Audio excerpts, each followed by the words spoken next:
नमस्कार, बहुत स्वागत है आपका गुड न्यूज टुडे में। आपके साथ मैं हूं शुभम सिंह। आइए शुरुआत करते हैं सबसे पहले जम्मू कश्मीर के रामबन में आए प्राकृतिक आपदा से बचाव की खबर से। रामबन में प्रकृति की आपदा से निपटने की कोशिश तेज कर दी गई है। एक तरफ मदद के लिए सेना आ गई है और पीड़ित लोगों को भोजन मुहैया करा रही है, तो वहीं तेजी से जेसीबी के जरिए मलबा हटाया जा रहा है। यहीं शाम होते होते हालात का जायजा लेने जम्मू कश्मीर के डिप्टी सीएम सुरेंद्र कुमार चौधरी भी पहुंचे। उनके साथ पूरा प्रशासनिक अमला भी पहुंच गया। इससे पहले एनडीआरएफ की 2 टीमें प्रभावित इलाके में पहुंचकर काम में लग गई हैं, जबकि अभी भी एनडीआरएफ की कई टीमें लगातार अलग अलग इलाकों में राहत बचाव के लिए पहुंच रही है। अब तक प्राकृतिक आपदा की चपेट में आए 100 से अधिक लोगों को बचा लिया गया है, जबकि अभी भी तेज गति से राहत और बचाव का काम चल रहा है।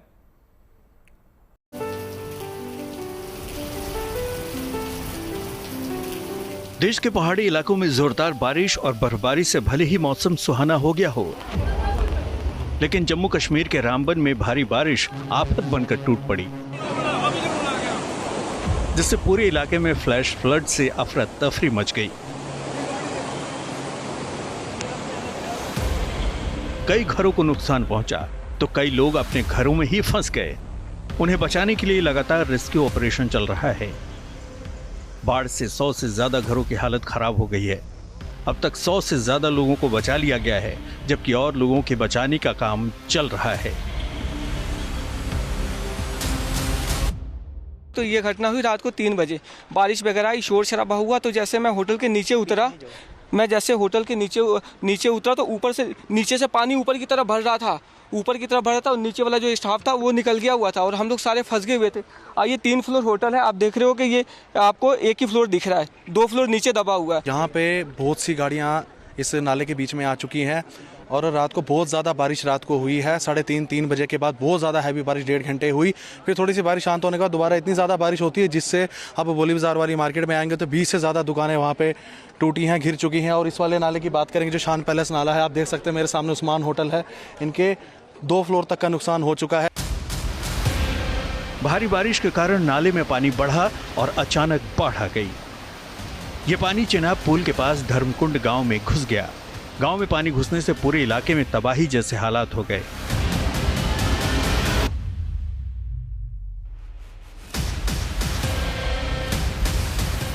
देर रात आई आफत से रामबन शहर की हालत भी काफी खराब है। हर जगह मलबा ही मलबा फैला पड़ा है।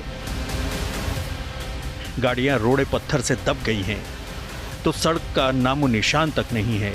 हर तरफ तबाही का मंजर दिख रहा है।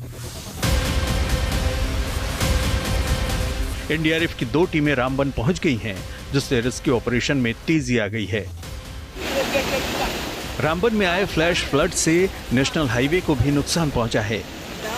जगह जगह हाईवे पर पानी और मलबा आने से जाम जैसे हालात बन गए हैं। बनिहाल में गाड़ियों की लंबी कतारें लग गई हैं। प्रशासन और बचाव दल उन इलाकों में सड़क पर आए मलबा को हटाकर यातायात बहाल करने में लगा हुआ है। हालांकि कुछ गाड़ियां चपेट में आई हैं, लेकिन जान का नुकसान नहीं हुआ। बारिश ज़्यादा होने की वजह से शहरी में थोड़ी लैंडस्लाइडिंग हो गई। उसमें कुछ मड्स स्लाइड्स वगैरह आ गए, उसमें कुछ गाड़ियाँ फंस गई। लेकिन खुदा का ठीक है कि शुक्रिया है भगवान का कि किसी की कोई जान ना गई। और इस वक्त उस पर काम चल रहा है क्लियर करने का। जब वो क्लियर होगा तो तभी हम आगे की एडवाइजरी दे सकते हैं। रामबन जिले के डिप्टी कमिश्नर ने खराब मौसम को देखते हुए लोगों को सतर्क रहने की सलाह दी है। डिप्टी कमिश्नर ने सोशल मीडिया एक्स पर पोस्ट साझा कर लिखा है कि रामबन जिले में खराब मौसम और भारी बारिश के मद्देनजर लोगों को सतर्क रहने और सुरक्षा सलाहों का पालन करने की सलाह दी जाती है। किसी भी आपात स्थिति के लिए 24/7 जिला नियंत्रण कक्ष से 0199829550 019982666790 पर संपर्क कर सकते हैं। इलाके के सांसद जितेंद्र सिंह ने भी सोशल मीडिया पर लिखा है कि मैं उपायुक्त बसीर उल चौधरी के लगातार संपर्क में हूं। जिला प्रशासन वक्त पर और त्वरित कार्रवाई के लिए प्रशंसा का पात्र है, जिसने कई बहुमूल्य जीवन बचाने में मदद की। सभी प्रकार की राहत प्रदान की जा रही है। उन्होंने लोगों से अपील करते हुए कहा कि घबराए नहीं, हम सब मिलकर इस प्राकृतिक आपदा से जीतेंगे। Bureau report, good news today.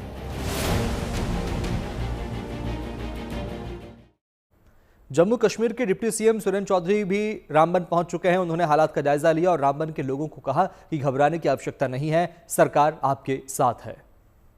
कि सरकार आप इसके दुख की घड़ी में आपके साथ है। अगर मैं यहाँ पे आया हूँ, अगर मुझे भेजा गया है और जम्मू कश्मीर का डिप्टी चीफ मिनिस्टर अगर रामबन में खड़ा है तो ये समझ लीजिए कि सरकार कितनी सीरियस है। इसलिए मैं वापस जाके ऑनरेबल सीएम साहब को पूरी रिपोर्ट दूंगा।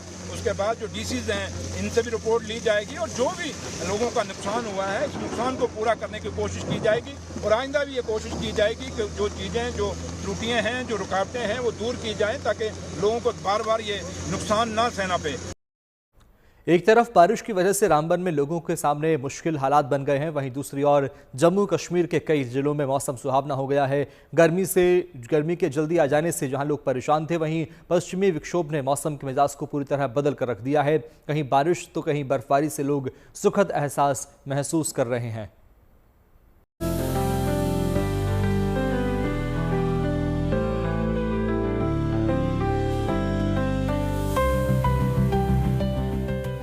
पश्चिमी विक्षोभ उत्तर भारत में गर्मी से परेशान लोगों के लिए राहत बनकर आया।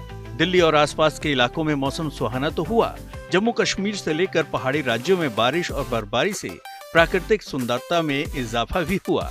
मौसम विभाग ने भी अनुमान जताया है कि अगले कुछ दिनों तक हल्की बारिश और तेज हवाओं का दौर जारी रहेगा।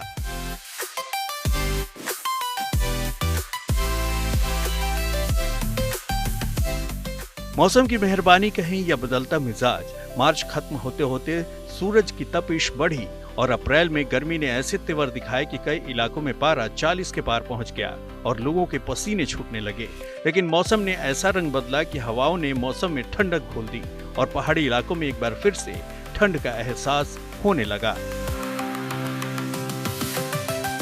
जम्मू कश्मीर के डोडा जिले में बारिश से पूरा इलाका सराबोर दिखा। हल्की धुंध ने पूरे इलाके को कवर कर लिया है, मानो गर्मी का अभी तो दूर दूर तक एहसास ही न हो। स्थानीय लोगों का कहना है कि इस मौसम में बारिश से पानी की कमी दूर हो जाएगी, क्योंकि बारिश से नदियों में पानी आ गया है और पूरा इलाका तरबतर हो गया है।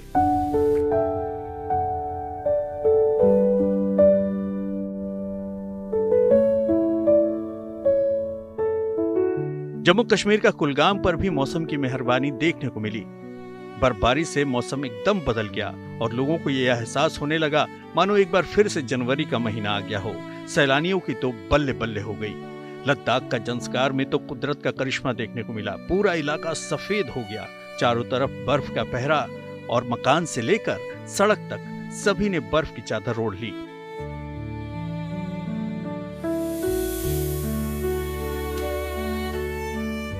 मौसम के बदलाव का रंग सिर्फ उत्तर भारत में ही देखने को नहीं मिल रहा, बल्कि पूर्वी भारत में मौसम सुहाना बना हुआ है। दार्जिलिंग में तो सैलानियों की भीड़ उमड़ पड़ी है। लोग इस मौसम का मजा लेने के लिए दूर दूर से चले आ रहे हैं। वेदर है जो कि काफी खूबसूरत है। हमको लग रहा था कि हम गर्मी के टाइम जा रहे हैं तो शायद वहाँ पर गर्मी पड़े, बट नहीं, इतना अच्छा मौसम है। और सबसे बड़ी बात है कि बर्फ वाला जो रहता वैसा भी नहीं है। आराम से बच्चे और सब इजीली घूम सकते हैं। दार्जिलिंग हमको काफ़ी अच्छा लगा और अगर फिर से फ्यूचर में अगर समय मिला हमको तो हम दार्जिलिंग वापस विजिट करेंगे। जैसे सोचा था उससे और ज़्यादा अच्छा लगा और यहाँ का एटमॉस्फेयर बहुत अच्छा है। और हम बस एक्चुअली 25 डिग्री टेम्परेचर का सोच कर आए थे और हमें 10 डिग्री मिल गए यहाँ तो और अच्छा था। और ठंडी कैसे लगा? बहुत अच्छा है। दार्जिलिंग के हर मोहल्ले, गली और सड़कें टूरिस्ट से भरे पड़े हैं। लोग यहाँ के मौसम को एंजॉय करने पहुँच रहे हैं। टॉय ट्रेन में जगह नहीं है, होटल में भी ऑक्यूपेंसी फुल चल रही है और उम्मीद है कि ये सिलसिला अभी जारी रहेगा। होटल वालों का कहना है कि 30 अप्रैल के बाद तो भीड़ और बढ़ेगी। प्लेन में बहुत गर्मी हो रहा है और दार्जिलिंग में अभी मॉडरेट है, ठंडा है, तो इसका भी एडवांटेज लोग ये मौका गंवाना नहीं चाहते हैं। यहाँ पे एंजॉय आके करना चाहते हैं और अपना टाइम, लेजर टाइम वो बिताना चाहते हैं, क्योंकि बाहर में बहुत गर्मी है, प्लेन साइड में बहुत गर्मी है। तो वो रिलीफ लेने के लिए यहाँ दार्जिलिंग में और बैक टू बैक बहुत सीजन लग रहा है और लगने वाला। पूर्वी भारत के पर्यटन स्थलों में दार्जिलिंग का अपना अलग स्थान है। यहाँ पर भीषण गर्मी में भी मौसम काफी खुशगवार रहता है, इसलिए यहाँ सालों भर सैलानियों का तांता लगा रहता है। दार्जिलिंग से कैस अंसारी के साथ bureau report, good news today.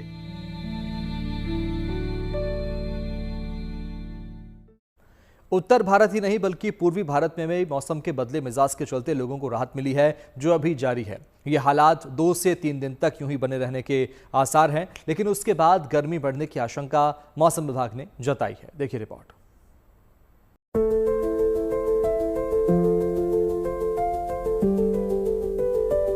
पहाड़ी राज्यों में बारिश और बर्फबारी से तापमान में बड़ी गिरावट दर्ज की गई है, तो उत्तर भारत के मैदानी राज्यों में भी पश्चिमी विक्षोभ के चलते लोगों को गर्मी से राहत मिली है। दिल्ली में बारिश और तेज हवाओं का दौर गुजर चुका है। तापमान में आई गिरावट का असर अब कम होने लगा है, लेकिन मौसम विभाग का कहना है कि आने वाले दिनों में भी मौसम में तरावट बनी रहेगी। दिल्ली एनसीआर में एक बार फिर बारिश होने के आसार है। मौसम विभाग ने कहा कि दिल्ली एनसीआर के कई इलाकों में तेज हवाओं के साथ हल्की बारिश हो सकती है। आगे आने वाले दिनों में तेज आंधी की वजह से तापमान में कुछ गिरावट हो सकती है, जिससे दिल्ली एनसीआर में रह रहे लोगों को कहीं न कहीं राहत मिलने वाली है। मौसम विभाग का कहना है कि दिल्ली एनसीआर में 23 अप्रैल के बाद से गर्मी बढ़ेगी। दिन के समय गर्म हवाएं चलेंगी और अधिकतम तापमान 40 डिग्री सेल्सियस तक पहुंचने की उम्मीद है। कुछ ऐसा ही हाल उत्तर प्रदेश का है। लखनऊ में भी मौसम के बदले मिजाज का असर बना हुआ है। तापमान 40 के नीचे है और हवाओं में ठंडक बनी हुई है, जिससे लोगों को अभी गर्मी का एहसास कम ही हो रहा है। उत्तर प्रदेश के तमाम जिलों में बारिश और तेज हवाओं से लोगों को राहत भी है। राजधानी लखनऊ की बात करें तो लखनऊ में बारिश और तेज हवाओं के चलते लोगों को राहत मिली है। अगर उत्तर प्रदेश के बाद बिहार की बात करें तो बिहार में तापमान और गर्मी के हालात कम ही है, क्योंकि वेस्टर्न डिस्टर्बेंस की वजह से तापमान में जो कमी आई है वो बरकरार है। लेकिन मौसम विभाग का कहना है कि आने वाले दिनों में गर्मी में इजाफा होगा और मई शुरू होते होते गर्मी अपने शबाब पर पहुंच जाएगी। अप्रैल के दूसरे और तीसरे हफ्ते में जो बारिश हुई उसकी वजह से पारा नीचे गया और सामान्य से तापमान कम रहा, लेकिन अब जो मौसम का बदलाव है वो निकल चुका है और बारी हीट वेव की है। जाहिर है बिहार भीषण गर्मी की चपेट में आने वाला है और हीट वेव से अलर्ट की स्थिति बनी रहेगी। अहमदाबाद में भी मौसम के बदलाव का असर देखा जा रहा है। यहाँ पर पिछले दिनों जिस हिसाब से गर्मी पड़ रही थी, उसके बाद आई राहत की बूंदों का असर अभी तक देखा जा रहा है और उम्मीद है कि 2 से 3 दिन तक हालात ऐसे ही रहेंगे। मौसम विभाग ने जिस तरह से अनुमान किया था वैसे ही जो है वो गुजरात समेत देश के कई भागों में गर्मी से अल्प राहत मिलती हुई दिख रही है। आज गुजरात के ज़्यादातर जिलों में जो गर्मी का पारा है वो 40 से 41 डिग्री के बीच है। लोगों की संख्या जो है रोड पे कम दिख रही है क्योंकि छुट्टी का दिन है, पर जो गर्मी है, गर्मी से थोड़ी राहत लोगों को मिली है। आम तौर पे गुजरात में जो है वो 43 से 44 डिग्री का टेम्परेचर मिलता है, पर ये 2 दिन वेस्टर्न डिस्टर्बेंस की वजह से जो है वो गर्मी से थोड़ी राहत गुजरात वासियों को मिली है। हर बड़े शहर का जो अगर तापमान की बात की जाए तो 40 से 41 डिग्री, अहमदाबाद में भी 41 डिग्री तापमान जो है वो आज दर्ज किया गया है। 10 दिन के बाद अप्रैल का महीना खत्म हो जाएगा और मई का महीना शुरू हो जाएगा और मई में गर्मी अपने चरम पर होती है। ऐसे में मौसम विभाग ने भी मई महीने में गर्मी बढ़ने का अनुमान जताया है। दिल्ली से पीयूष मिश्रा, लखनऊ से संतोष शर्मा, पटना से शशि भूषण और अहमदाबाद से ब्रजेश दोषी के साथ bureau report, good news today.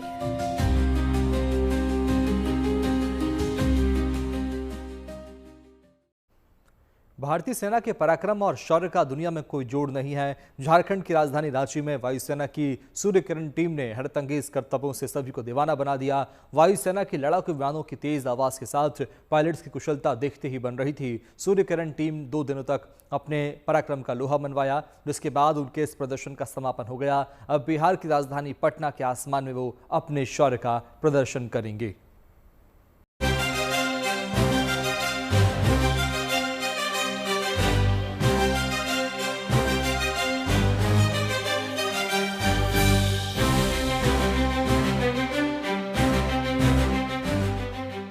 नीले अंबर पर अनंत आसमान में करतब दिखाते ये हिंदुस्तान के गगनवीर भारतीय वायुसेना के वो जांबाज जिनके लिए आसमान को मुट्ठी में करना बाएं हाथ का काम है।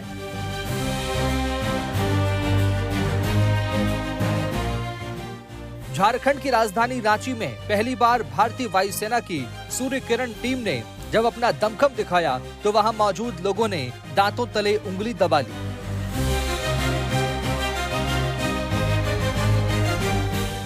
नामकुम के आर्मी ग्राउंड में एयरफोर्स की Surya Kiran team hoc aircraft के साथ आसमान को चीरते हुए जब आगे बढ़ी तो सबकी निगाहें आसमान पर टिक गई। हर कोई इस अद्भुत पल को अपने जहन में संजोने में जुट गया। इस खास मौके पर केंद्रीय रक्षा राज्य मंत्री और रांची के सांसद संजय सेठ मुख्य अतिथि के तौर पर मौजूद थे। उन्होंने कहा कि हमारी वायुसेना के शौर्य और पराक्रम का अतीत बेहद गौरवशाली रहा है। यह एयर शो न सिर्फ वायुसेना के जुनून, अनुशासन, पराक्रम का प्रदर्शन है, बल्कि रक्षा के क्षेत्र में देश की लगातार बढ़ती ताकत का भी परिचायक है।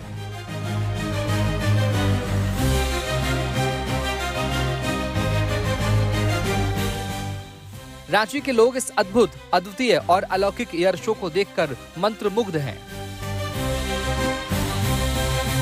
चमत्कारी, अविस्मरणीय, अकल्पनीय।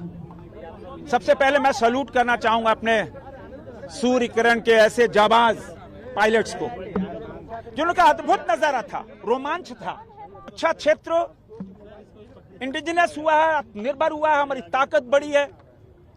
और आज सूर्य किरण ने जो अद्भुत नजारा पेश किया, तिरंगा हमारा आन बान और शान, आसमान में भारतीय तिरंगा, हजारों लोग सैल्यूट कर रहे थे। यह अद्भुत नजारा था। एयर शो का सबसे खास पल वो था जब पायलटों ने फॉग का इस्तेमाल करके आसमान में तिरंगा बनाया, जिसे देखकर वहां मौजूद लोग खुशी से झूम उठे। क्रॉस जैसे खतरनाक फॉर्मेशन को जिसने देखा दंग रह गया। वायुसेना के पायलटों ने हॉक विमानों से 1 घंटे तक आसमान में करतब दिखाए। 9 हॉक विमान एक साथ सिर्फ 5 मीटर की दूरी पर उड़ते हुए अलग अलग आकार बनाते दिखे।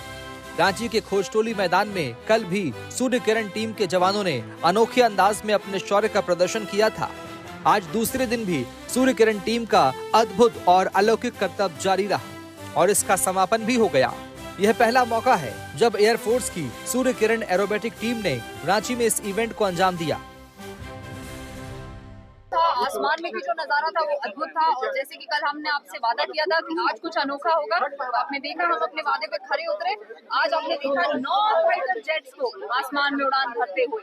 तो आपने देखा एशिया की इकलौती टीम जो है सूर्य किरण एरोबेटिक टीम आज रांची के आसमान में अपने फिनाले को बहुत अद्भुत तरीके से इन्होंने अंजाम दिया है। रांची के बाद सूर्य किरण की टीम अब बिहार की राजधानी पटना में अपना जोश दिखाने वाली है और आने वाले 22 और 23 अप्रैल को उनका आसमान में हैरतअंगेज प्रदर्शन देखने को मिलेगा। रांची से अरविंद सिंह के साथ रिपोर्ट, गुड न्यूज टुडे। और इस चित्र के बाद शुरुआत हो गई है और दिल्ली में पानी की बर्बादी और चोरी बड़ी समस्या है। यहाँ के ट्रीटमेंट प्लांट से 1,000 मिलियन गैलन प्रतिदिन निकलता है, लेकिन 50% लोगों तक नहीं पहुँच पाता। इसलिए पानी की बर्बादी और चोरी रोकने के लिए दिल्ली सरकार ने विशेष व्यवस्था की है। इसके लिए दिल्ली सरकार ने सिर्फ जीपीएस वाले पानी टैंकर चलाने का फैसला किया है। दिल्ली की मुख्यमंत्री रेखा गुप्ता ने इसका शुभारंभ किया है और 1111 नए पानी के टैंकरों को हरी झंडी दिखाकर रवाना किया। पानी की चोरी और कालाबाजारी पर लगाम लगाने के लिए इन पानी के टैंकरों में लोकेशन ट्रैकिंग सिस्टम लगा हुआ है। कमांड सेंटर से इन टैंकरों पर नजर रखी जाएगी। खासकर दिल्ली में टैंकर माफिया को खत्म करने के लिए यह कदम उठाया गया है। सीएम रेखा गुप्ता ने कहा कि पानी की किल्लत को दूर करने के लिए टैंकर ही आखिरी समाधान नहीं है, बल्कि आगे भी बड़े स्तर पर काम चल रहा है।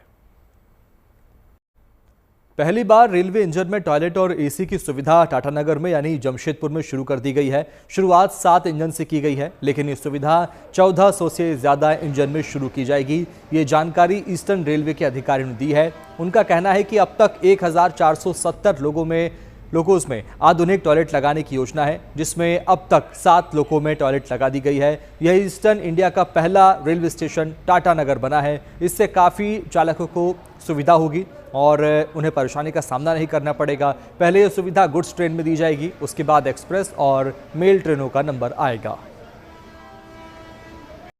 कानपुर में एक छात्रा की बहादुरी की चर्चा जमकर हो रही है और सोशल मीडिया पर तारीफों के पुल बांधे जा रहे हैं। कानपुर की रहने वाली एक छात्रा स्कूटी से कोचिंग जा रही थी, तभी स्कूटी सवार दो लुटेरों पीछे से आकर उसका मोबाइल छीन कर ले गए और भागने लगे। लेकिन छात्रा ने अपनी स्कूटी से दोनों लुटेरों का पीछा करना शुरू कर दिया। एक लुटेरे ने पीछा करते देखा तो गाड़ी और तेज भगा दी और तभी उसकी स्कूटी आगे जा रहे रिक्शा से टकरा गई। जब तक दोनों लुटेरे अपनी स्कूटी उठाकर भागते तब तक लड़की पीछा करते वहीं पहुंच गई और उसने एक लुटेरे को पकड़ लिया। छात्रा ने चिल्ला चिल्लाकर अगल बगल के लोगों को बुला लिया। लोगों ने इसके बाद उसने एक लुटेरे को इमरान को पीटना भी शुरू कर दिया और लोगों ने भी छात्रा का साथ दिया। बाद में बदमाश को पुलिस को सौंप दिया गया। पुलिस इमरान के साथी की तलाश कर रही है। अभी तक आपने रोबोट्स को तमाम काम करते देखा होगा, लेकिन मैराथन दौड़ते हुए नहीं देखा। आज आपको रोबोट्स की मैराथन दौड़ दिखाएंगे, वो भी इंसानों के साथ। हालांकि बाजी इंसानों ने मारी, लेकिन रोबोट्स ने करीब 21 किलोमीटर की दूरी तय की, भले ही उनको 2.5 घंटे से अधिक का वक्त लगा। चीन के इंजीनियरों का कमाल, रोबोट्स की लगातार 2.5 घंटे से ज्यादा की दौड़, इंसानों से लगाई बाजी, लेकिन इंसानों से जीत नहीं पाए रोबोट्स। दुनिया में यह पहली बार हुआ जब 21 किलोमीटर की दौड़ में रोबोट्स ने इंसानों के साथ दौड़ लगाई। इन रोबोट्स में से विजेता रोबोट को Beijing innovation centre of human robotics ने बनाया है और नाम है तियांगोंग अल्ट्रा। इस रोबोट को रेस खत्म करने में 2 घंटे और 40 मिनट लगे। हालांकि इस हाफ मैराथन रेस को पूरा करने में इंसानों में से विजेता को केवल 1 घंटा और 2 मिनट का वक्त लगा। आपको बता दें कि रोबोट्स और इंसान अलग अलग ट्रैक पर दौड़ रहे थे। दरअसल इस प्रतियोगिता में पूरे चीन से 20 टीमों ने हिस्सा लिया। इसमें से 75 से 80 सेंटीमीटर लंबे और 88 किलोग्राम वजन तक के रोबोट्स शामिल थे। कुछ खुद से दौड़ रहे थे तो कुछ इंजीनियरों द्वारा दूर से ऑपरेट किए जा रहे थे।